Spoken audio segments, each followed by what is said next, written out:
అందరికీ నమస్కారం అండి. ఓం నమ శివాయ, ఓం నమో నారాయణాయ. కార్తీక మాసం వచ్చేసింది. మనందరము ఎదురు చూసిన కార్తీక మాసం వచ్చేసిందండి. ఈ నెల అంటే అక్టోబర్ 22 నుంచి నవంబర్ 20వ తారీఖు వరకున కార్తీక మాసం ఉందండి. సో మొదటగా ఈ నెల అక్టోబర్ 22 నుంచి కార్తీక మాసం ప్రారంభమవుతుంది. కార్తీక మాసం ఈ నెల 22 నుంచి ఆకాశ దీపం స్నానారంభం, కార్తీక స్నానం అంటారు దీన్నే. మనం చేసే స్నానానికి కూడా ఈ మాసంలో ప్రత్యేకత ఉంటుంది. అంటే కార్తీక మాసంలో చేసే ప్రతి ఒక్క పనికి కూడా చాలా ఇంపార్టెంట్ అండి. ఆ రకంగా చూసుకుంటే స్నానం కూడా, అంటే మనం నిత్యం రోజు చేసే స్నానమైనా కూడా కార్తీక మాసంలో చేయడం వల్ల దానికి ఒక పుణ్యత కూడా వస్తుందన్నమాట.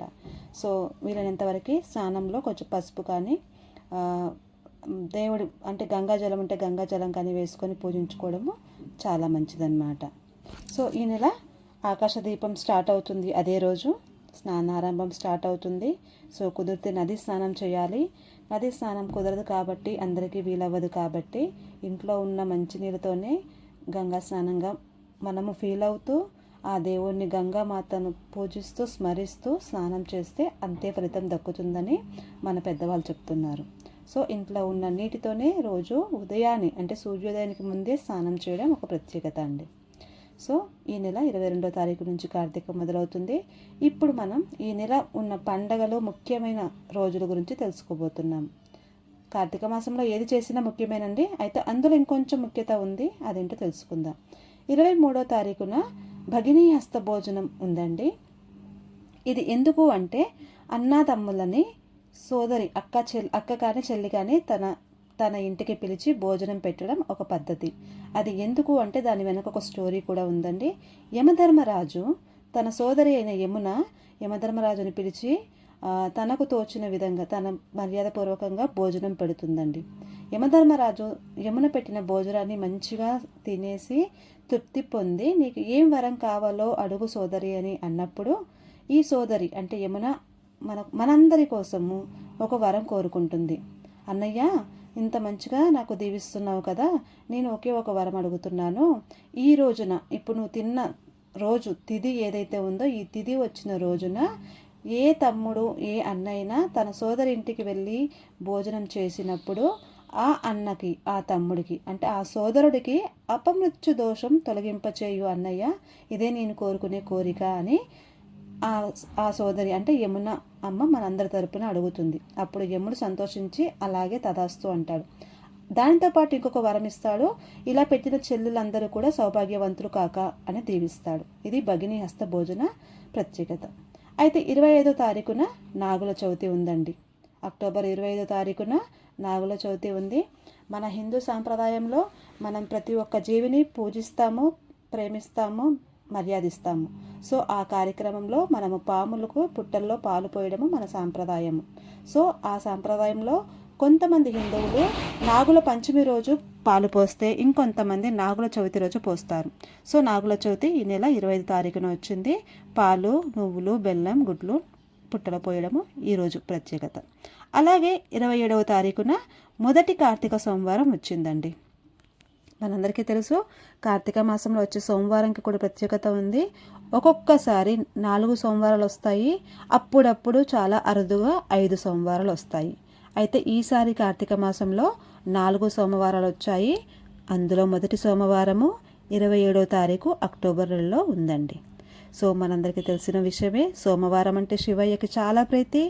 సో సోమవారం రోజు శివయ్యకి చేసే ప్రతి ఒక్క పని, అర్చన కానీ, అభిషేకము, జలాభిషేకం కానీ, పంచామృత అభిషేకం కానీ, రుద్రాభిషేకం కానీ, పళ్ళతో అభిషేకము, ఫలాభిషేకము, రసాభిషేకము ఏదైనా కూడా ఆయనకి ఇష్టమేనండి. సో దీపారాధన కానీ, బిల్వ అర్చన కానీ, ఉపవాసం కూడా ప్రతి ఒక్కటి కూడా మనకి రెట్టింపు పుణ్యం ఇస్తుందండి. సో మొదటి కార్తీక సోమవారము 27వ తారీఖున వచ్చింది. ఆ తర్వాత 30వ తారీఖు గురువారం రోజు కోటి సోమవారం వచ్చిందండి. ఇక్కడ మీరందరూ గమనించండి, కోటి సోమవారం అనే ఒక రోజు సోమవారం రోజు రాదండి. కార్తీక మాసంలో వచ్చే శ్రవణ నక్షత్రం రోజు ఎప్పుడుంటే అప్పుడు కోటి సోమవారం అని అంటారండి. అయితే ఇది ఈసారి కోటి సోమవారం గురువారం రోజు 30వ తారీఖున వచ్చిందండి. ఇది చాలా ప్రత్యేకమైన రోజు అండి. ఇది అన్ని క్యాలెండర్లో ఉండదు అండ్ అందరూ చెప్పరు కూడా. ఇది చాలా ముఖ్యంగా గమనించండి. ఎందుకు మరి చెప్తున్నానో కూడా వినండి. కోటి సోమవారం అంటే మన శివయ్యకి శ్రవణ నక్షత్రం అంటే చాలా ఇష్టము. సో శ్రవణ నక్షత్రం రోజు వచ్చే రోజుని కోటి సోమవారం, అది కూడా కార్తీక మాసంలో వచ్చే శ్రవణ నక్షత్రం అండి. గమనించండి, కార్తీక మాసంలో వచ్చే శ్రవణ నక్షత్రం రోజున వచ్చిన రోజును కోటి సోమవారము అంటారు. ఈరోజు చేసిన దీపారాధన కానీ, పూజ కానీ, దానం కానీ, స్నానం కానీ, ఏ ఒక్క దైవ కార్యమైనా కూడా కోటి రెట్లు చేసిన ఫలితం దక్కుతుందండి. అందుకే దీనిని కోటి సోమవారం అంటారు. సో ఈరోజు చేసిన ఏ చిన్న పనైనా సరే మనం కోటిసార్లు చేసినట్టుగా పుణ్యం దక్కుతుంది. అదేవిధంగా ఈరోజు గోపాష్టమి ఉంది. గోవులను పూజించడము, గోవులను సేవించడం ఇదంతా కూడా మన కృష్ణయ్య అలవాటు చేశాడండి.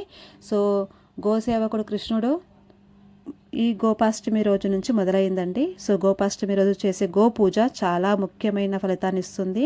గోసేవ కానీ, గోపూజ కానీ. ఈరోజు చేసే గోపూజ మనం చేసిన పాప కర్మలని తొలగింపచేస్తుందండి. ఇది చాలా నమ్మకం అండి. తప్పకుండా వినండి. మనలో ఉన్న పాప కర్మలు ఏవైతే ఉన్నాయో మనం ఈ గోపాష్టమి రోజు చేసిన గోమాత పూజల వలన కొంచెం పాప కర్మలు తొలగుతాయి. అలాగే వివాహం కాని వాళ్ళకి వివాహ యోగం కూడా ప్రాప్తిస్తుంది. అలాగే రుణ విముక్తి కోసము ఆరాటపడుతున్న వారు ఈరోజు గోపూజ చేసుకుంటే రుణ విముక్తులు అవుతారు. అది కూడా ఒక నమ్మకము. సో తప్పకుండా వినియోగించుకోండి. అలాగే మనందరికీ తెలుసు, గోవులను పూజిస్తే సకల దేవతలను పూజించినట్టే. మీరు చూస్తున్నారు కదండి, గోమాతలో అందరు దేవుళ్ళు కూడా కొలువై ఉంటారు. ముఖ్యంగా గోమాత వెనక భాగం తాకేసి మొక్కితే చాలా మంచిదండి. సో గోపాష్టమి రోజు గోవులను పూజించుకుందాము. గోపాష్టమనే కాదు, ఎప్పుడైనా మనం గోవులను పూజించుకోవాల్సిందే. కానీ ఈరోజు ఇంకొంచెం ప్రాముఖ్యత ఉంది కాబట్టి గోపాష్టమి రోజు తప్పకుండా గోమాతను పూజించుకొని సేవించుకుందామండి. ఇక నెక్స్ట్ నవంబర్ 1వ తారీఖు.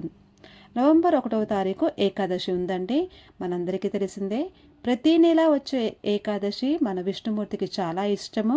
అమ్మవారితో కూడిన అయ్యవారు మనం ప్రతి నెల ఏకాదశి రోజు పూజలు అందుకుంటూ ఉంటాడు. మనందరం కూడా ఏకాదశి నాడు పూజ చేసుకుంటాము. అయితే ఇంకో ప్రాముఖ్యత ఏంటంటే, మనందరికీ తెలుసు విష్ణుమూర్తికి శనివారం అంటే చాలా ఇష్టము. దానికి తోడు ఏకాదశి కలిసింది. సో ఈసారి కార్తీక మాసంలో వచ్చిన ఏకాదశి శనివారంతో కలిసి వచ్చింది. చాలా మంచిదండి. అలాగే ఏకాదశికి ప్రత్యేకత ఏమిటి అంటే, ఆషాఢ ఏకాదశి నాడు యోగ నిద్రలోకి వెళ్ళిపోయిన విష్ణుమూర్తి ఈ కార్తీక ఏకాదశి నాడు మేల్కొంటాడు. అది ఈ ప్రత్యేకత. అలాగే చాతుర్మాస వ్రతం మీరు వినే ఉంటారు. చాతుర్మాస వ్రతం చేసేవారు ఈ రోజుతో ఈ వ్రతం పూర్తవుతుందన్నమాట. సో ఈ ఏకాదశి రోజు విష్ణు అభిషేకాలు, పూజలు, వ్రతాలు, సత్యనారాయణ వ్రతాలు ఇవన్నీ కూడా జరుగుతూ ఉంటాయి. అయితే దీపదానం చాలా ముఖ్యమైన పని అండి. కార్తీక మాసంలో ఏ రోజైనా సోమవారం కానీ, ఏకాదశి రోజు కానీ, ద్వాదశి రోజు కానీ, పౌర్ణమి రోజు కానీ, ఏ ఒక్క రోజు కూడా మంచి తిథులలో, మంచి రోజులలో దీపదానం చేయడం చాలా మంచిదండి. మంచి బ్రాహ్మణుడి దగ్గరికి వెళ్ళి మట్టి ప్రమిదలు కానీ, ఉసిరికాయ దీపాలు కానీ, లేకపోతే పిండితో చేసే ప్రమిదలలో కానీ, ఆవు నెయ్యిలో కానీ, నూనెలో కానీ ముంచిన వత్తులను, అలాగే నెయ్యి కానీ, నూనె కానీ వేసి ఆ ప్రమిదలలో ఈ వత్తులను వేసి దీపం ముట్టించి, ఆ తర్వాత తాంబూలంతో, అలాగే స్వయం పాకం అంటే మీ అందరికీ తెలిసే ఉంటుంది. ఒక బ్రాహ్మడికి సరిపడా బియ్యము, ఉప్పు పెట్టకూడదండి. కూరగాయలతో సహా ఇవ్వవలసినవన్నీ కూడా ఇస్తూ దక్షిణ తాంబూలం అండి. అంటే దక్షిణ ఇవ్వకుండా ఏ తాంబూలం కూడా పనిచేయదండి. సో ఎంతో కొంత మీకు తోచినంత దక్షిణ వేసి ఆ తాంబూలం దీపంతో దానం చేయడం చాలా మంచిది. సో దీన్ని దీపదానం అని అంటారు. దీనికి చాలా చాలా పుణ్య ఫలితం దక్కుతుంది అన్నమాట. ఇక చిలక ఏకాదశి తర్వాత ద్వాదశి వస్తుంది. ద్వాదశిని క్షీరాబ్ది ద్వాదశి అని కూడా అంటారు. క్షీరాబ్ది ద్వాదశి అంటారు, చిలక ద్వాదశి అంటారు. ఈరోజు యొక్క ముఖ్య ప్రాముఖ్యత ఏంటి అంటే తులసి కళ్యాణం. తులసి కోటలో పూజ చేసుకోవడము, తులసి కోట దగ్గర కూర్చోవడము, తులసి కథ చదువుకోవడము, తులసి పురాణం చదువుకోవడము, తులసి కళ్యాణం చేసుకోవడం, ఇవన్నీ కూడా ఈ ద్వాదశి యొక్క ప్రత్యేకత అండి. తులసి కోట దగ్గర ఉసిరికాయ దీపాలు పెట్టుకోవచ్చు, 365 ఒత్తుల దీపాలు పెట్టుకోవచ్చు, అలాగే నీటిలో దీపాలు వదులుకోవచ్చు. ఇవన్నీ కూడా ఈరోజు చేస్తారు. అలాగే ఉసిరి మొక్క లేని వారు కొంతమంది ఉసిరి కొమ్మని తెచ్చి తులసి కోటలో పాతేసి పూజించుకోవడం ఇంకొక ప్రత్యేకత. సో ఈ కార్తీక మాసంలో ఉసిరి చెట్టు, తులసి మొక్క, ఈ అన్ని చెట్లకు అంటే ఈ తులసి మొక్క యొక్క పూజ చాలా ముఖ్యమైనదండి. అయితే ద్వాదశి తర్వాత పురాణాలు చదువుకోవడం ఇవన్నీ రెండవ సోమవారం వస్తుంది. ఇక ఈ నెల 3వ తారీఖు నవంబర్ 3వ తారీఖున రెండవ సోమవారము నవంబర్ 3వ తారీఖున వచ్చింది. ఆ తర్వాత అండి అతి ముఖ్యమైన పండగ కార్తీక పౌర్ణమి. నవంబర్ 5వ తారీఖున కార్తీక పౌర్ణమి వచ్చిందండి. మన ప్రతి ఒక్క హిందూకి కూడా తెలుసు కార్తీక పౌర్ణమి అంటే చాలా చాలా ముఖ్యమైన పండగ అని. సో కార్తీక పౌర్ణమి రోజు ఎన్ని చేసినా తక్కువేనండి. ముఖ్యంగా 365 ఒత్తులు అంటించుకొని దీపారాధన చేయడము మనకు చాలా శ్రేయస్కరం అండి. సో కార్తీక పౌర్ణమి రోజు చేసే దీపదానం, అభిషేకము, అర్చన చాలా చాలా ముఖ్యమైనవండి. మనం ఏ దైవారాధన చేసినా కూడా మంచిదే. అలాగే దైవనామస్మరణ చేసుకోవడం చాలా మంచిది. కొన్ని గుళ్ళలో అయితే దీపోత్సవాలు చేస్తారండి.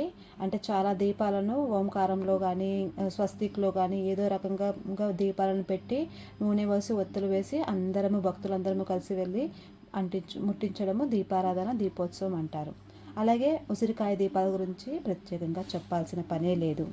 సో ఉసిరికాయ దీపాలు కూడా ఈ కార్తీక పౌర్ణమి రోజు పెట్టుకోవచ్చు. ఇది తులసి కోట దగ్గర కానీ, శివాలయంలో కానీ, విష్ణు ఆలయంలో కానీ, రావి చెట్టు దగ్గర కానీ ఎక్కడ చేసినా కూడా ఫలితం మాత్రం తగ్గుతుందండి. కార్తీక పౌర్ణమి రోజే జ్వాలా తోరణం కూడా ఉంటుంది. ఇక ఈ నెల అంటే నవంబర్ 10వ తారీఖున 3వ సోమవారం అండి. నవంబర్ 10వ తారీఖున 3వ సోమవారం వచ్చింది. శివయ్యకి చేయవలసిన అభిషేకాలు అవన్నీ కూడా చేసుకోవచ్చండి. అలాగే ఇక నవంబర్ 11వ తారీఖున షష్ఠి స్కంద పూజ అంటారు. షష్ఠి అంటే సుబ్రహ్మణ్యేశ్వర స్వామికి చాలా ఇష్టం అండి. సో ఈ షష్ఠి రోజు స్కంద పూజ, సుబ్రహ్మణ్యేశ్వర స్వామి పూజ చేసుకోవడం శ్రేయస్కరం అండి. ఇక 17వ తారీఖున 4వ సోమవారం వచ్చిందండి. నవంబర్ 17వ తారీఖున 4వ సోమవారము. అలాగే 18వ తారీఖున మాస శివరాత్రి వచ్చింది. అయితే కార్తీక పౌర్ణమి రోజు మనము నీటిలో దీపాలు వదలడం కూడా ఇంకో ప్రత్యేకత ఉందండి. మనందరికీ తెలుసు కదండి. ఏదైనా మంచి పాత్రను తీసుకొని ఆ పాత్రకి కడిగేసి బొట్లు పెట్టడము, పసుపు కుంకుమ బొట్లు పెట్టాలండి. అందులో మంచి నీళ్ళని వేసి ఆ నీటిలో పసుపు కుంకుమ అక్షింతలు పూలు వేసి అరటి దవ్వలు, ముఖ్యంగా మనకు అరటి దవ్వలు దొరుకుతాయండి. అరటి దవ్వల్లో పువ్వొత్తులు పెడితే చాలా మంచిదండి. పువ్వొత్తులు అయితే మంచిది, గాలికి అటు ఇటు అవ్వకుండా ఉంటుంది. సో ఆవు నెయ్యిలో కానీ నువ్వుల నూనెలో కానీ ముంచిన ఒత్తులను తీసుకొని ఈ అరటి దవ్వలకు కూడా బొట్లు పెట్టడం మర్చిపోకండి. మన బిజీ లైఫ్ తప్పదండి, అయినా కూడా ఈ బొట్లు పెట్టడం మర్చిపోకండి. ముఖ్యంగా నేలపైన పసుపును వేసి పసుపుతో అలంకరించుకున్న తర్వాత బియ్యం పిండితోనే ముగ్గు వేయండి. మీరు ఎక్కడ పూజ చేసినా నేనైతే బియ్యం పిండిని ప్రిఫరెన్స్ ఇస్తానండి. తప్పకుండా బియ్యం పిండిని ఆడించలేని వారైతే ఇంట్లో కొంచెం మిక్సీ వేయండి, పర్వాలేదు, పౌడర్ అవుతుంది. ఆ బియ్యం పిండిని కూడా మనము ముగ్గుగా వాడచ్చండి. బియ్యం పిండితో ముగ్గు వేసి దాని మధ్యలో పసుపు కుంకుమ పెట్టి ఆ పైన ఈ గిన్నె పెట్టుకోవాలండి. ఈ గిన్నెలో వాటర్ పోసుకున్నాక పసుపు కుంకుమ పూలతో అలంకరించుకున్నాక అరటి దవ్వల మీద ఈ ఒత్తులు వేసి దీపారాధన చేసుకోవడం చాలా శ్రేయస్కరం అండి. అయితే ఈ నీటి దీపాలు సూర్యోదయంలోనే పెట్టాలండి. సూర్యోదయానికి ముందుగానే పెట్టాలి, అది మాత్రం మర్చిపోవద్దండి. అలాగే గోవుకు చేసుకునే సేవా పూజ కూడా చాలా ముఖ్యంగా ఉంటుందండి. ఇక సత్యనారాయణ వ్రతాలు చాలా జరుపుకుంటారు. ఇంకా తులసి పూజ గురించి చెప్పాల్సిన పనే లేదు. 365 ఒత్తులు, శివాభిషేకాలు, గుళ్ళల్లో దీపారాధన, దీపోత్సవం ఇవన్నీ కూడా కార్తీక మాస ప్రత్యేకత అండి. అయితే వనభోజనాలండి. కార్తీక మాసంలో తప్పకుండా చేయవలసిన పని ఇంకొకటి ఏంటి అంటే వనభోజనాలు. మనందరము కూడా కలిసి ఎక్కడికైనా ఉసిరి చెట్టు దగ్గరికి వెళ్ళి అక్కడే వంట వండుకొని అందరము కలిసి తినడము వనభోజనాలండి. అయితే వనభోజనంలో దైవనామస్మరణ తప్పకుండా ఉండాలండి. ఏదో పిక్నిక్ వెళ్ళినట్టుగా కాకుండా దైవనామస్మరణ చేస్తూ దైవారాధన పనిగా వెళ్తూ వనభోజనం చేసుకోవడం శ్రేయస్కరం అండి. అది కార్తీక మాసంలో చేయవలసిన ముఖ్యమైన ఇంకొక పని. సో వనభోజనానికి తప్పకుండా ఒక్కసారైనా వెళ్ళండి. అది ఉసిరి చెట్టు కింద కూర్చొని తింటే మరీ మంచిది. ఉసిరి చెట్టులో అందరు దేవుళ్ళు ఉంటారంటండి. సో ఇంకొకటి పని ఏమిటి అంటే నదీ స్నానం అండి. కార్తీక మాసంలో తప్పకుండా చేయవలసింది. ఈ నెల రోజులు మనందరికీ కుదరదు కాబట్టి మన దగ్గరలో ఉన్న ఏదో ఒక పుణ్యక్షేత్రానికి పుణ్యతీర్థానికి వెళ్ళి ఒక్కరోజైనా నదీ స్నానం చేయండి. మీరు చూడండి, మీకు వీలైన దగ్గరలో అందుబాటులో ఉన్న నదికి వెళ్ళి స్నానం చేయండి. ఈ కార్తీక మాసం అంటే హరిహరులిద్దరికీ కూడా ఇష్టమేనండి. చాలా ప్రీతికరమైన మాసం అండి. ఈ ఇద్దరిలో ఎవరిని ఏ రకంగా పూజించినా మనకి పుణ్యం దక్కుతుందండి. అందులో ఎలాంటి అనుమానమే అవసరం లేదు. అయితే విష్ణువుతో పాటు లక్ష్మీదేవిని పూజించడం మర్చిపోవద్దండి. మనందరము కూడా కార్తీక మాసంలో విష్ణువుని ఎలాగో పూజిస్తామో ఆయనతో పాటు పక్కన లక్ష్మీదేవిని కూడా ధ్యానిస్తూ ఉంటే మరీ మంచిది. సో దీపారాధన తప్పకుండా చేయండి. మీకు కుదిరినప్పుడు మీ దగ్గరలో ఉన్న గుడిలో ఏదో ఒక సద్బ్రాహ్మణునికి ఈ దీపారాధన చేస్తూ నమస్కరించుకోవడం చాలా మంచిదండి. కార్తీక మాసం చాలా ప్రత్యేకమైన మాసం అండి. మరీ చెప్తున్నాను. సో కార్తీక మాసంలో చేయవలసిన పనులన్నీ కూడా మంచి దైవారాధన మంచి ఫలితం ఇస్తుంది. సో ముఖ్యంగా కార్తీక మాసంలో చేయవలసింది ఏంటి అంటే సూర్యోదయానికి ముందు చల్లటి స్నానం, అలాగే శాకాహారం అండి. ఈ నెల మొత్తం మాంసాహారం నిషిద్ధం. ఒక నెలలో మనం తినకపోతే ఏమీ జరగదండి, పర్వాలేదు. ఈ నెల మొత్తం మాంసాహారమే తినండి. అలాగే చల్లటి స్నానం చేయండి, అది ఆరోగ్యానికి చాలా మంచిది. ఇంకా అంటే దీపారాధన, దీపదానం, అభిషేకం, దైవారాధన, పురాణ శ్రవణం, నదీ స్నానం, పుణ్యతీర్థాలు, పుణ్యక్షేత్రాలు ఇవన్నీ కూడా చాలా ముఖ్యమైన పనులండి. సో ఈ నెలలో చదువుకోవాల్సినవి, కార్తీక మాసంలో మనకు చదువుకోవాల్సినవి ఏంటి అంటే కార్తీక పురాణం అండి. కార్తీక పురాణం అనే ఒక పురాణం ఉంటుంది. ఇందులో 30 రోజుల కథలు ఉంటాయండి. ప్రతి ఒక్క రోజు మొదటి రోజు నుంచి 30వ రోజు వరకు కథలు ఉంటాయి. సో ఇది రోజుకో కథగా చదువుకోవడం కార్తీక పురాణం యొక్క విశేషం అండి.